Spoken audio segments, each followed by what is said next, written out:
today to look at a demonstration that I've seen in the Middle East of being able to cause a piercing through the body with instant healing without infection, pain. We want to see that under a controlled medical observation. Our subject here is Dr. Jamal Hussein. The makers of this documentary wish to point out that piercing is a cultural tradition of some people in the Middle East. It is not a religious practice of Islam.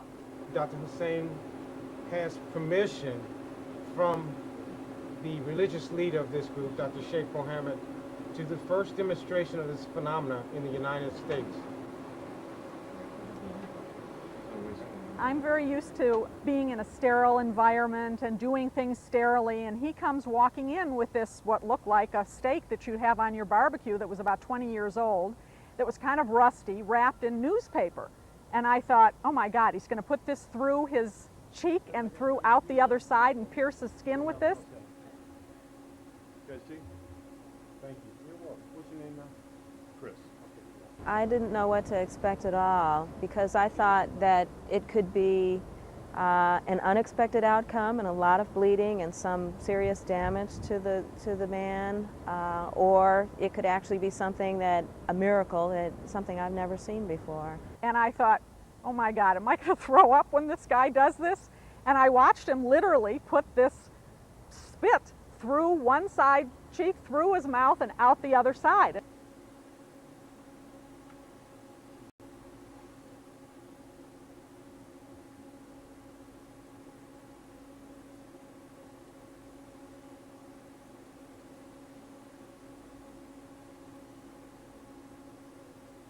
Everyone had this expression on their face, or they said, oh, wow. And that was, well, he did it. Geez, how did this happen? I mean, why isn't he feeling any kind of pain? Why isn't this bleeding? I mean, people were just really amazed. And I think it was then that skepticism diminished, watching him, that maybe there really is something here, that we all witnessed this. We're in a different room today. Let me see. I think it's... Dr. Howard Hall works in a large Midwest children's hospital. I started my professional and research career in mind-body work, hypnosis, immune system changes. The problem was that these effects were very modest. You could see reliable changes with imaging and hypnosis, but not strong enough to reverse a condition like cancer or AIDS. So I kept seeking, as AIDS came on the forefront, a much more powerful type of intervention. AIDS. Dr. Hall's patients suffer from a variety of stress-related conditions, which he treats using mind-body therapies, such as relaxation and hypnosis. His vision is to develop more effective treatments to alleviate pain and promote healing.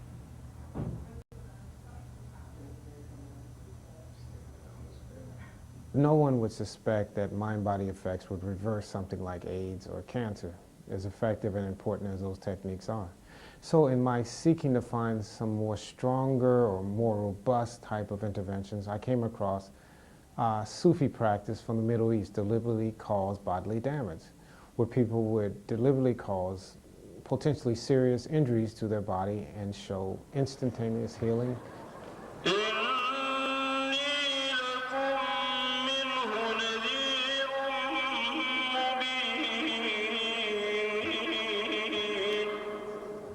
My primary goal of going to the major school in Baghdad was to see if this phenomenon was genuine, not fabricated. When I went into the courtyard for this big demonstration, first it was this ritualistic chanting.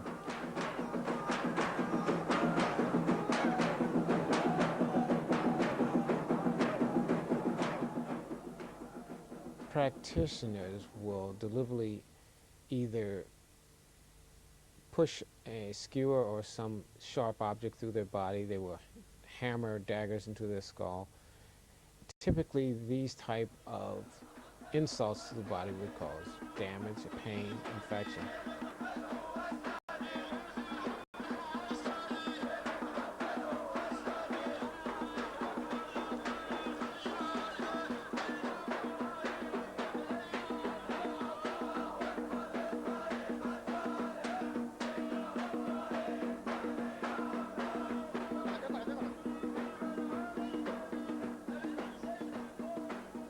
Many would argue that these are parlor tricks or magicians can do the same thing.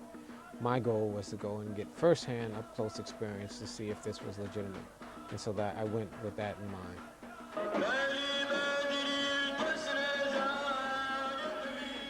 With the demonstrations that they brought out, I was right up in front of the individuals. I sat right next to the leader. Every demonstration they would come and show me the objects. I examined them with my hand. I examined the individuals. This wasn't fabricated.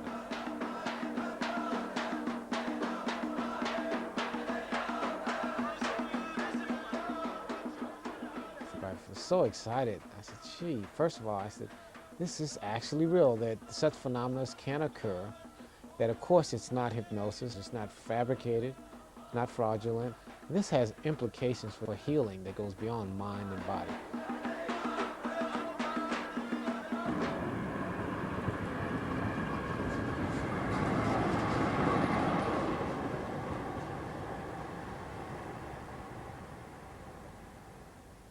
Like Dr. Howard Hall, Peter Mulach has made a close study of Sufi piercing rituals.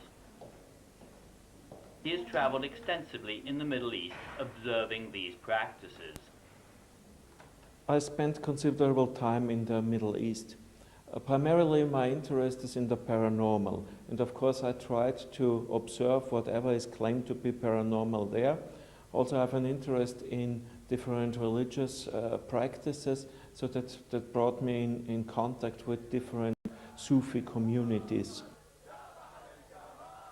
Whilst traveling in Syria, Peter Mulach was invited to attend a Sufi piercing festival.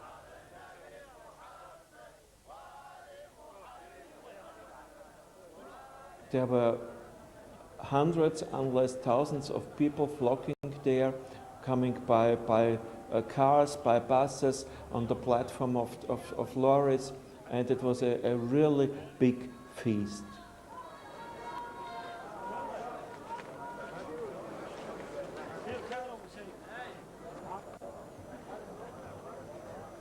Then they were gathering in one circle, and then their sheikh addressed his flock. And then there was a few seconds until the first one was prepared to do so. And when the first said, well, I'm going to, then the other ones were already lining up and waiting for their turn. And usually they lifted their galabaya, their traditional long garment, and were pierced through their belly.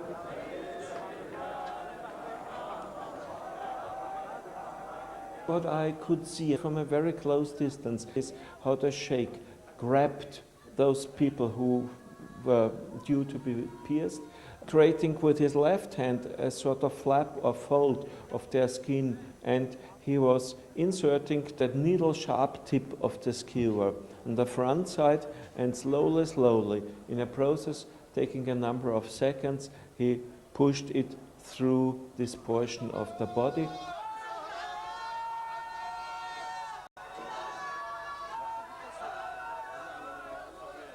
The skewer was removed by the sheikh, grabbing the skewer at its handle, touching that person and removing it slowly.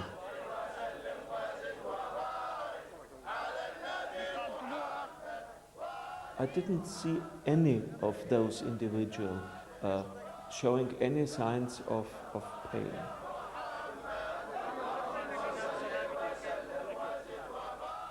On one occasion, I had the possibility to watch that process from the back of that person. So I could see the hole. When the skewer was removed, I could see how that little tiny hole started closing.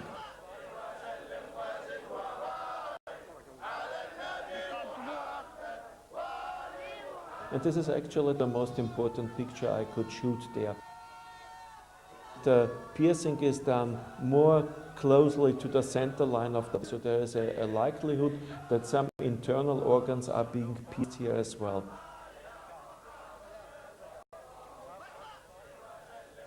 Those scars from previous experience are an indicator that this individual has undergone the piercing a number of times without obviously suffering any ill effect. some people might doubt whether the entire process is perhaps being based on fraud or trickery. So I should state without leaving any doubt that the phenomenon of piercing as such is true. The piercing is done. So it is really the skewer penetrating through the body. There is no trick or something like that in the piercing procedure.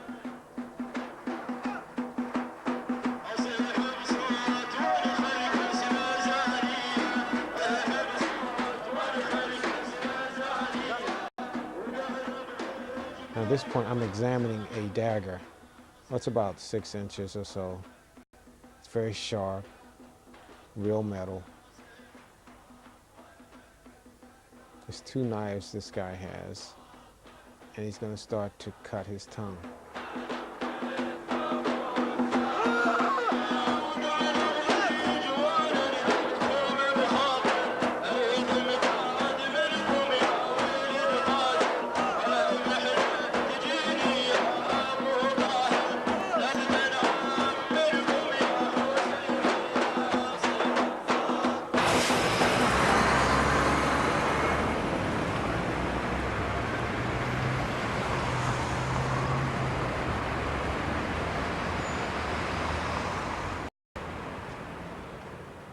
We showed the Sufi tapes to professional experts and asked their opinion about some of the claims made for deliberately caused bodily damage.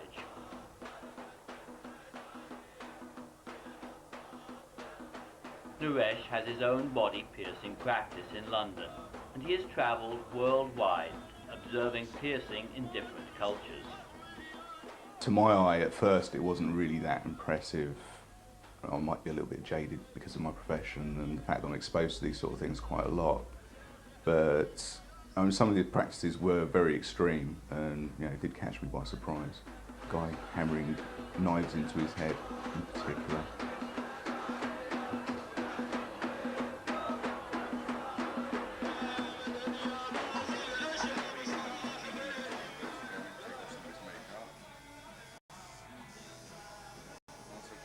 What did Naresh make a claim? That the Sufis experienced no pain during their piercing ritual. It can vary tremendously, the amount of pain that a client experiences. If I can establish a really good rapport with the client, if a connection's made between us, which does happen quite often, the piercing passes very quickly and painlessly for them. Often they'll even claim that they felt nothing at all, or be surprised that the piercing's completed.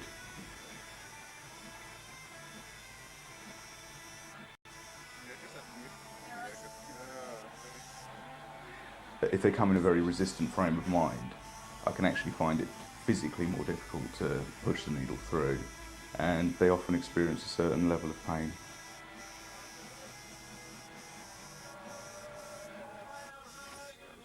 There's some basic needs I think that human beings have, and it's people use piercings and tattooings for various different reasons, and there is a sense of empowerment and of self-reclamation that occurs when you subject yourself to these practices.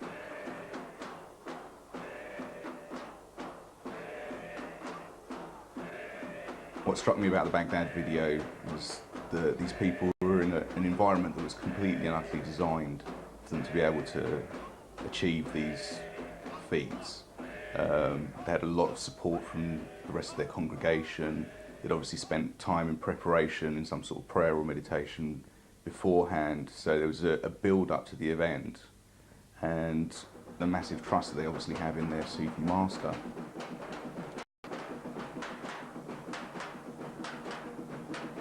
There's a lot of things working in their favour to help them to do these things and make it seem a lot easier and maybe less painful, traumatic than it actually is. Professor Thompson was consultant in charge of the pain relief clinic at the Royal Victoria Infirmary in Newcastle, and he has made the understanding of the causes of pain his special study.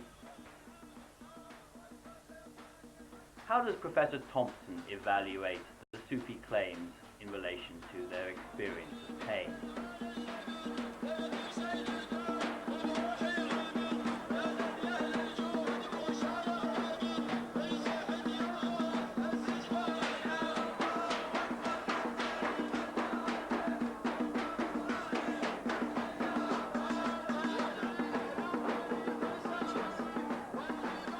doesn't surprise me that the participants claim not to feel pain, because the ceremony in which they are going through a process of chanting and drumming and singing and movement, which is raising their level of arousal. Rather like footballers, for example, who become highly aroused when they're playing a football match. So this level of arousal is tending to produce changes in the brain which are likely to filter out unwanted signals, which would include those transmitting pain.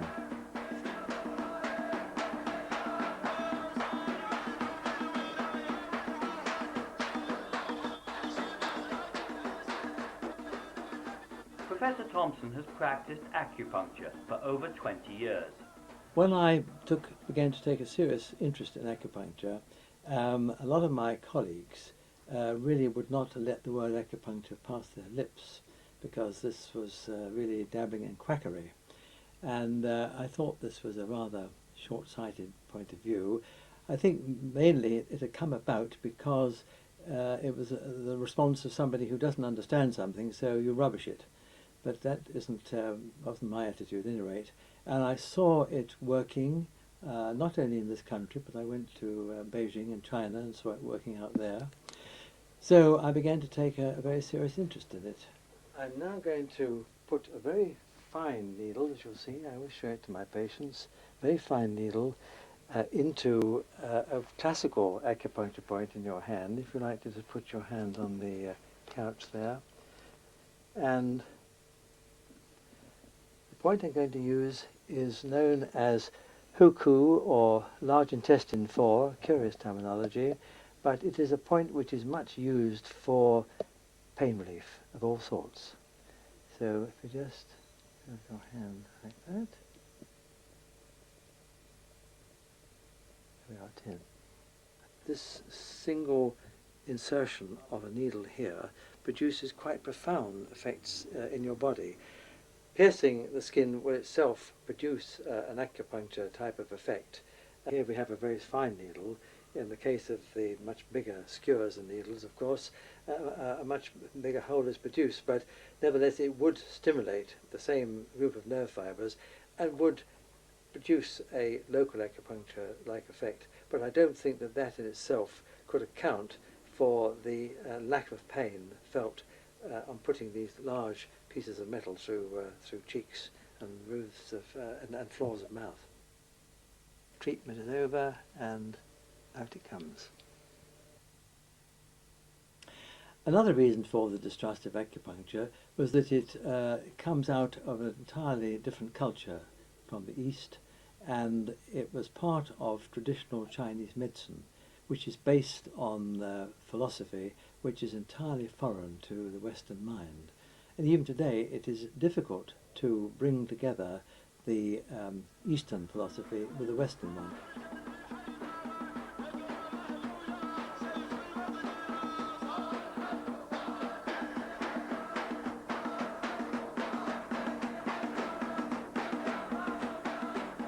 The reason why people do this is, it looks quite unusual, first of all. People say, this is a very dramatic practice. Why would anyone do that? Well, the reason from this point of view of the school is that they want to show that their particular practice will allow them to demonstrate the power of their connection to Allah, God, through the Prophet Muhammad. And that connection allows their body to be protected under circumstances which it would normally suffer damage.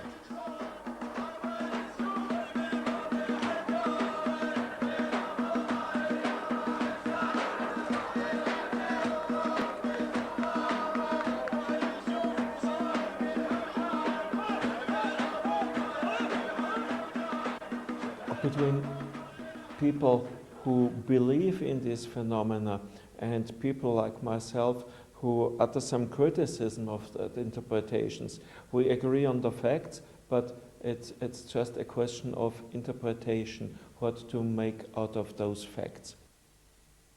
The one which is a little bit more horrific is the one where they bring the needle down through the floor of the mouth. Again, it's underneath here, and there are just a lot of muscles in the floor of the mouth here. So again, provided you don't do too much tissue damage, that doesn't surprise me, coupled with, of course, the altered conscious state controlling bleeding.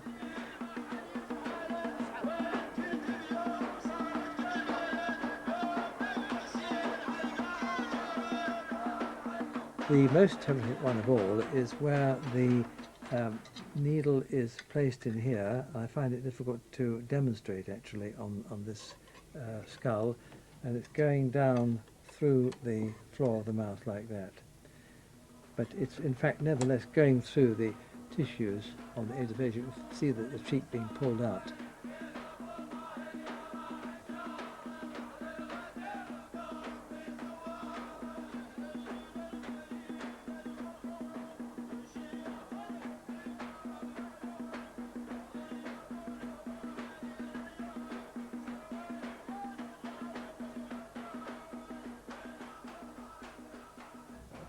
The issue of healing of the wound,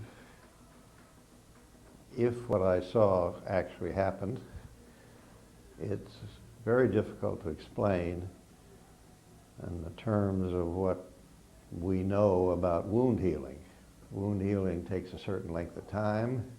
There are certain events that go on. Certain cells, blood cells appear, and fibrin is laid down, and scar tissue, and then eventually healing. We know quite a bit about this, and I think it would be interesting to pursue this in a more analytic way, to examine how the wound actually heals. I'd like to think that Western medicine could explain it. I think, however, it's going to be difficult. To my knowledge, we haven't fully explained acupuncture. And it's hard to say it doesn't work. A lot of the piercings that the Sufis are carrying out are done with fairly large gauge instruments that have got a very small point at one end. So when you're forcing it through, you're making a pinprick size hole, forcing something that looks quite large and dramatic through the hole, and then when you withdraw it, skin's very elastic and it's just snapping back down to that pinprick hole again. So there's not really a huge exit wound to accumulate any great amount of blood loss. So unless they actually go and pierce through some major vein or artery, I can't really see why it should bleed particularly. If you prick yourself with a blunt needle and compare that with a very sharp needle, there is a considerable difference in the amount of pain you feel. Now, the sort of implements that they were using was rather like this, which has a blunt end and which is not going to do much damage unless I push it very hard into my hand. It's certainly not hurting me. Or compare it with this knitting needle, which is the same thing on a larger scale, and you can see how it comes to a rounded point, again, not designed obviously not to cause damage, otherwise people who did knitting would be in trouble. If you compare those two with a special needle which is used for injecting into the human body, it's a rather vicious looking instrument here. Take a piece of protective cord off the end, and you can see there the bevel cutting edge that it has, deliberately made that way in order to cut through the tissues. Now, if we compare those with the instruments used in the Baghdad experience, it was more like this, with a rounded edge. So this would be a tissue separating instrument as compared with a tissue cutting instrument, and this is going to likely to cause much less damage pushing this through the tissues or through the cheek than would be the case pushing that through.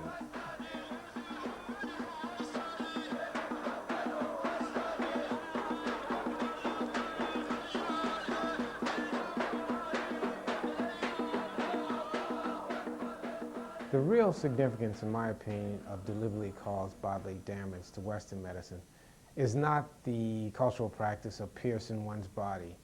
That's a peculiar anthropological study for me, the real important and significant aspect is that there's a rapid healing phenomena associated with it that has potential for curing and treating many of our most dramatic medical conditions. I'd like to emphasize 2 points about the practice. The first is that one is able to demonstrate deliberately caused bodily damage with permission. This is a license, so to speak, given from the master in Baghdad. Now, to do such a practice of deliberately causing bodily damage without permission, you would seriously injure yourself.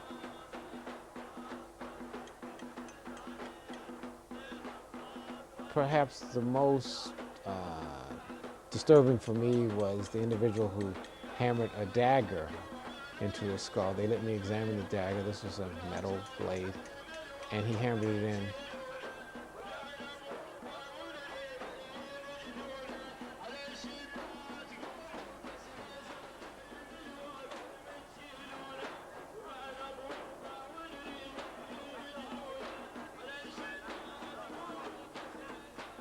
He's walking around. He's, fortunately, is not disturbed by any of this. I'm now going to take one of these knives out, and you see his head goes up as I pull it out, and I get the first one out. And then I examine the skull, and you can see that the skin had been broken, but the knife was really in there.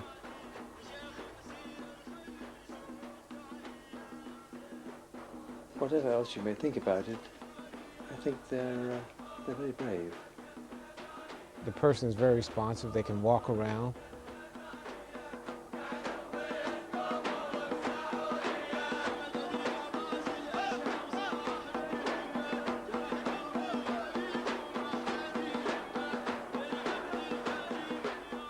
Now this was the tricky part. They said, get this, take the second one out. And I pull. I can still feel myself trying to grip that knife out without hurting this guy. And I cannot get it out. It's amazing.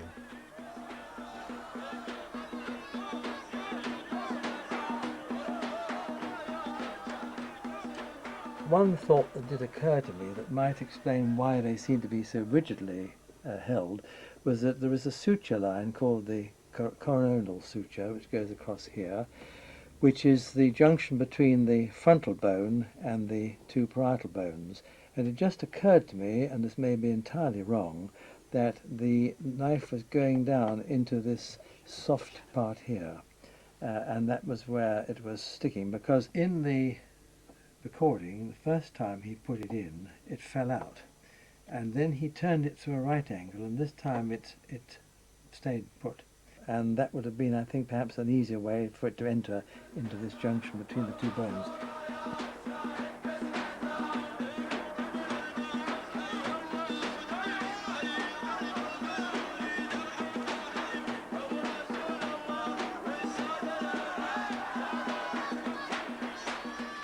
At this point, the sheikh says that I am next.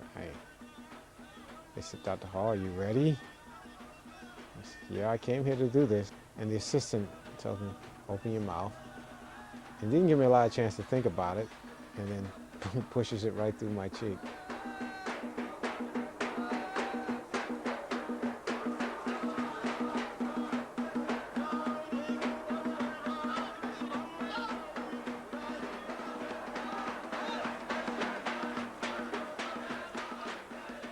This is quite extraordinary. And I'm saying, yeah, I'm shaking my head. Yes, it's really there, and people are looking.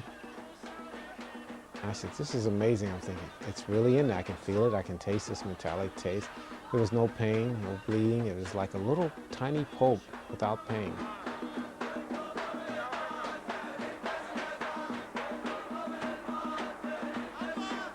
So I take it, pull it out. There's no bleeding.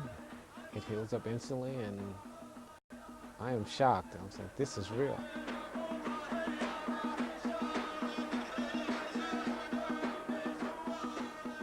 My trip to Baghdad was sponsored by the Kairos Foundation, and my mission was to establish, was this an authentic phenomenon? After I got back, I reported to Kairos. This was quite impressive and quite authentic. And the question was, where should we go from here? I told him this has implications for healing, but we need to establish this phenomenon in the West. And with their funding again, they supported us bringing a practitioner from Jordan to our laboratories here to try to replicate the deliberately caused bodily damage. Dr. Norman Don was in charge of the psychological tests conducted on the Sufi subject during the Cleveland experiment. Dr. Hussein was extremely calm and confident about the whole demonstration. This is quite amazing since he had never performed self-implanting the DCBD. He had never done it before. This was the first time. The questions we want to answer were, number one, could we reproduce this phenomenon in the West, away from the cultural tradition? There wasn't going to be any chanting. We're going to be in a sterile laboratory setting. Number two, could we document for the critics and skeptics that this piercing actually took place and wasn't some sleight of hand? And number three, could we take standard laboratory measurements such as brainwave activity, blood measures, and other assessments, CAT scans, X-rays?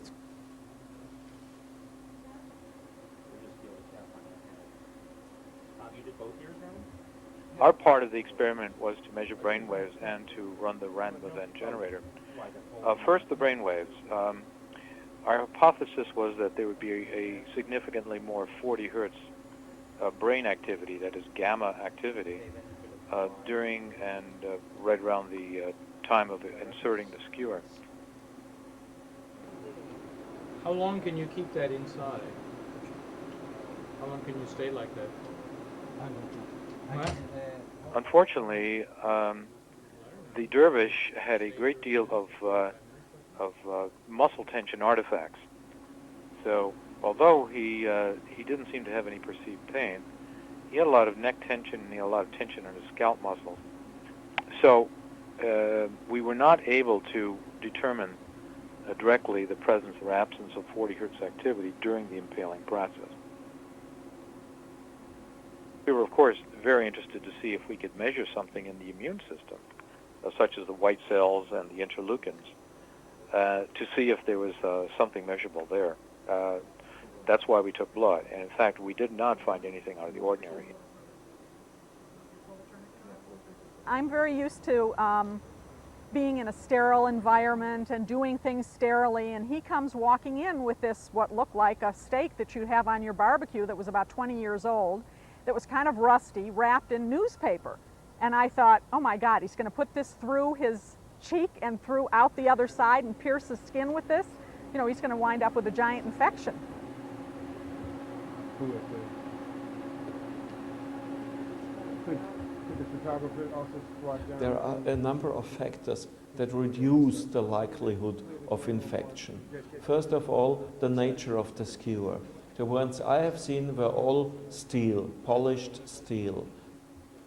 A steel instrument like this one is not a very good breeding ground for germs. I would never advocate piercing with unsterile instruments, but in theory, if you're using something, making a very small entry hole that's then forced through under pressure, you're in effect wiping it on the way in, and when you withdraw it again, you're wiping again, and the actual internal surface area that's coming into contact with the instrument is quite small too. Withstanding infection depends on your frame of mind, and there's actually a new science which has emerged during the past few years. This is called psychoneuroimmunology. So that means that you can withstand infection if you are in a different shape of mind. However, these are all secondary things. The first thing is that the number of germs which get into the body by the process of piercing is a very, very small one. That small that a normal, healthy organism should be able to cope with it.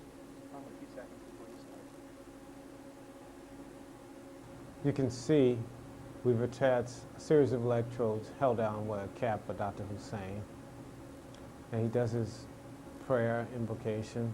He's doing at this point, asking for permission to deliberately cause damage to his cheek with protection. Everybody, this is a room full of people. Finding the right location, and he's pushing it right through one cheek. It's not an easy matter. Through the other cheek. It's through there now.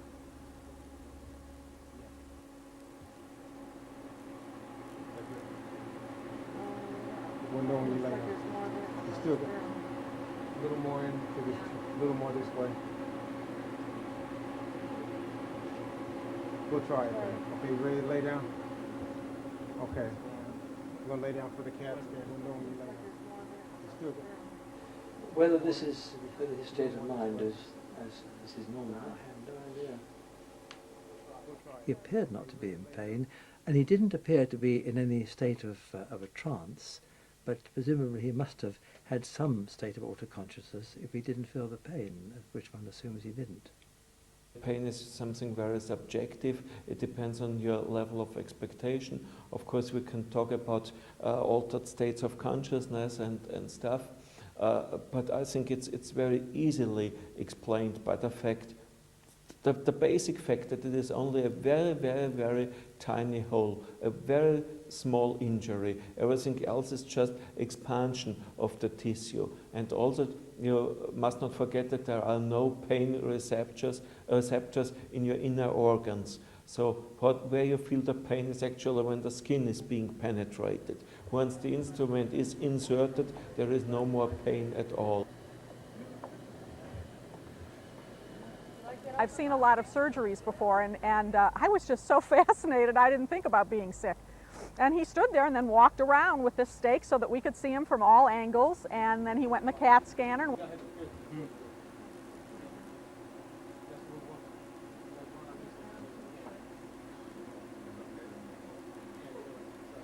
Now, the second part of our results were the random event generator. And there we found that it was during the time when the skewer was in, that the random event generator tended to be non-random. There were actually about 7 chances out of 100 that the non-randomness that we found, that non-randomness could have been due to just a chance event. The significance attached to the non-randomness of the REG generator is there is some kind of field, of consciousness which is propagated and which affects the physical world.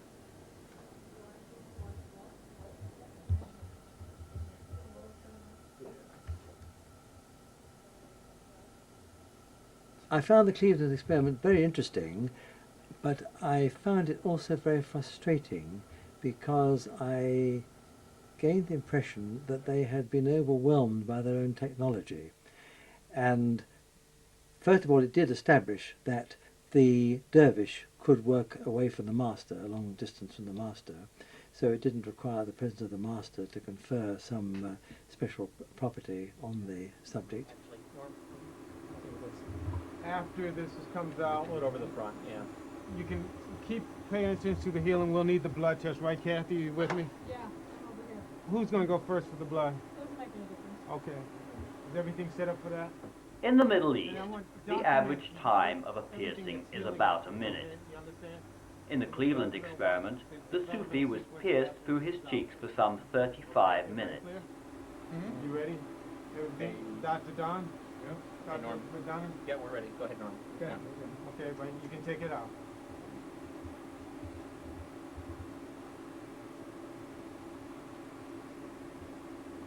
He's not in a hypnotic trance. He's very alert. And watch, there's going to be a little bit of blood, but watch how rapidly it's going to heal. It's going to be a little trickle is going to come out. But look, on the other side, you can hardly see anything.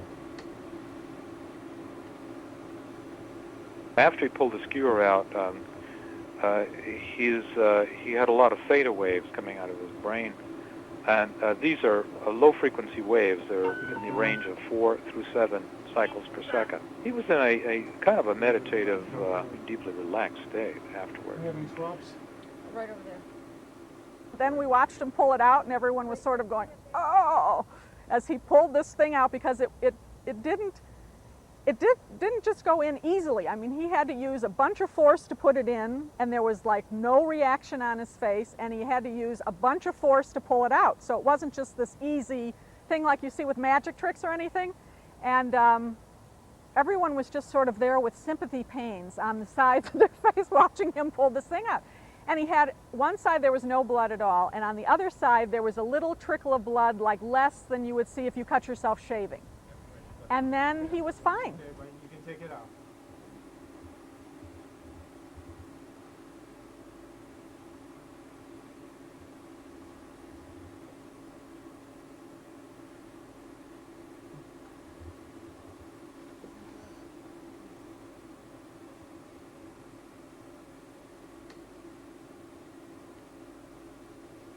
But closing the wound does not necessarily mean healing.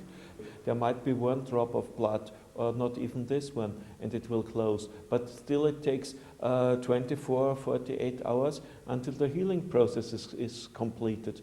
And apparently the same was there. So I do not see any evidence for an instant healing. The next day, I had arranged like a medical conference, and there were a bunch of people there, and he showed some films, and this gentleman was there, and actually he was sitting two chairs away from me, and I kept on looking sideways at him thinking, I'm going to see something on his face. There was nothing. One side there was absolutely nothing. The other side that had a little bit of blood was a very small, tiny red mark that I don't know you even notice unless you were looking for it. And I just sort of thought, wow, I can't, if I hadn't seen this myself, I wouldn't have believed that it could be done. You expect that to heal completely, like it was never there? Yes, of course. This is from what my pastor speaks. I felt rather that there were a lot of simple things that they could have done which they didn't appear to have done, such as measuring the pulse and measuring the blood pressure to see whether there was any signs of arousal, which normally there are when one is aroused. One's blood pressure and one's pulse rate is increased, and also respiration and sweating. These are normally accompaniments of increased arousal. Okay, here we go. Ready? DCBD is one of several examples of the ability of the human body not only to tolerate extreme insults, but also in some way to employ them for healing. A better understanding of these phenomena and how they harness the healing processes of the body would add very valuable new dimensions to the alleviation of suffering and illness. At this point, working with people such as the dervish, who are capable of engaging in these unusual practices, is essential to such a program of scientific advancement. This is what I was expecting. I thought the Cleveland footage was really interesting because then when you move over to the lab, you move into a sterile environment of a laboratory where basically you've got doctors prodding you with sticks and sticking electrodes all over you. They're not really very sympathetic to what he's doing. Half of them are probably trying to prove that it's all completely bogus. No, the dervish acknowledges the fact that it is not him. It's not the human body. The human biology is unable to perform, to exhibit what you have always seen. It is, of course, extraordinary. It is unusual, but it can perfectly be explained in normal terms. I think that all this excitement is more or less based on a misconception, because lay people, and even some doctors, but in the first place lay people, are mixing up being pierced by a needle-like, by a round instrument, with being cut by a knife, which would cause a large wound, which is more prone to infection.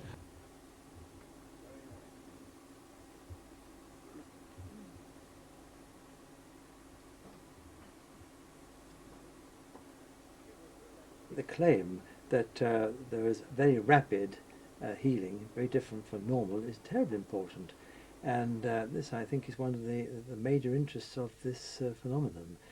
And if they have in some way or other, this sect, stumbled on a way of producing rapid healing of wounds, well, I think we ought to all know about it. We would like to be able to use it, obviously, very important. One of the long-term goals is to see if we can transport this healing ability back into the U.S. As we saw through our demonstration, it can be done from a large distance, remotely. What I'd like to do is to travel back to the major school in Baghdad and to get permission to transfer that energy back, not only to patients, but to train other healers. And that transfer would be instant, according to their theory, as it was when I got permission to get my cheek pierced. There was no long preparation, it was just like that.